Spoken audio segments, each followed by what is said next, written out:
अस्सलाम वालेकुम। वालेकुम अस्सलाम। तो नाम बताएं। बियानूश। हजवेरी यूनिवर्सिटी को रिप्रेजेंट कर रही हैं आप? यस। अच्छा, आप मुझे बताएं आपका डिपार्टमेंट यहाँ पे कौन सा है? डिपार्टमेंट फ़ैशन डिपार्टमेंट है मेरा। आपने हजवेरी यूनिवर्सिटी से की तरफ से हो, किस चीज़ का डिपार्टमेंट? फ़ैशन डिपार्टमेंट क्यों? ठीक है, मुझे आप ये बताएं कि ये क्या मतलब क्या इसमें बताया जा रहा है? या ये रशिया के मतलब आर्किटेक्चर इसके ऊपर बनाई हुई है ये ड्रेस जो बनाया हुआ है, और दूसरा ये कि अभी थीसिस डिस्प्ले हुआ था तो उसका है ये ड्रेस, और दूसरा मतलब काफ़ी कुछ सिखाया गया है हमें, डाइंग, पेंटिंग और मतलब बहुत कुछ। यहाँ के टीचर्स बहुत अच्छे हैं और बहुत कोऑपरेट करते हैं, मतलब हर चीज़ में साथ देते हैं। यानी कि मतलब आप यहाँ से एक मतलब प्योर मतलब आप कहीं आप निकलते हो तो फ़ौरन आपको जॉब मिल जाती है। अच्छा, मुझे ये बताएं इंटरनेशनल लेवल पे सिखा रहे हैं या पाकिस्तानी लेवल पे भी सिखा रहे हैं? International level. ठीक है, लाइक किस किस लेवल पे? लाइक इजिप्शियन है। इजिप्शियन नहीं है, ये रशियन है।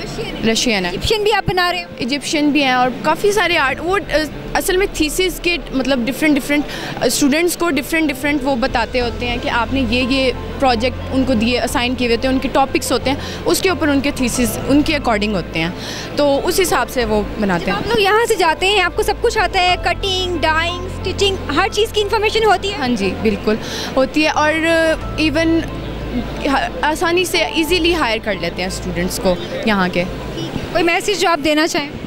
मैसेज बस यही है कि पाकिस्तान को आगे बढ़ाने के लिए हमें सिर्फ ये नहीं कि आप गेम्स पे लगे रहो, आप मतलब इधर उधर की बातों में लगे रहो, सिर्फ आपको ये चाहिए कि आप मतलब काम करो।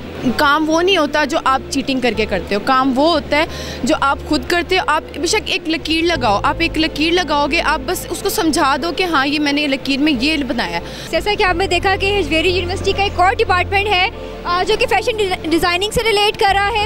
इसमें बहुत तरह की खूबसूरत ड्रेसेस हैं, लाइक इंटरनेशनल लेवल पे भी, पाकिस्तानी लेवल पे भी, और सबसे मज़े की बात है रशियन ड्रेस है। इसकी ग्रेस आप देखिए, इसका स्टफ देखिए। इन्हें स्टूडेंट्स को cutting, dyeing, stitching, each and everything यहाँ पे सिखाई जाती है। इन्होंने काफ़ी बड़ा स्टॉल लगाया हुआ है, काफ़ी टैलेंटेड बच्चे हैं यहाँ पे। मैंने देखा कुछ बच्चे स्केचिंग कर रहे हैं, कुछ लड़कियाँ जो हैं इसको डिस्प्ले को जो है आप डिस्प्ले आप चेक कर सकते हैं कि कितनी अच्छी निफासत से बनाया गया, और ये इनके स्टूडेंट्स ने ही बनाया हुआ है जिन्होंने अपने अपने जितने हैं ड्रेसेस यहाँ पे लगाए हैं। अगर स्टूडेंट इतने टैलेंटेड हैं तो आप सोचिए कि इनकी टीचर्स कितने टैलेंटेड हो गए और किस तरह से ये पाकिस्तान को आगे लेके चल सकते हैं। उसमें बिज़नेस को स्टडी करें कि बिज़नेस में क्या होता है रिगार्डिंग बिज़नेस। ठीक है, लाइक अपने बिज़नेस को कैसे इस्टेब्लिश करना है, कैसे अपने एंटरप्रेन्योरशिप बनना है, कैसे बिज़नेस में ड्रॉबैक्स होते हैं, एग्जिस्टिंग बिज़नेस कैसे परचेज़ करना है, इसमें क्या ड्रॉबैक्स होते हैं, न्यू बिज़नेस कैसे स्टार्ट करना है, इसके बारे में हम पढ़ रहे हैं।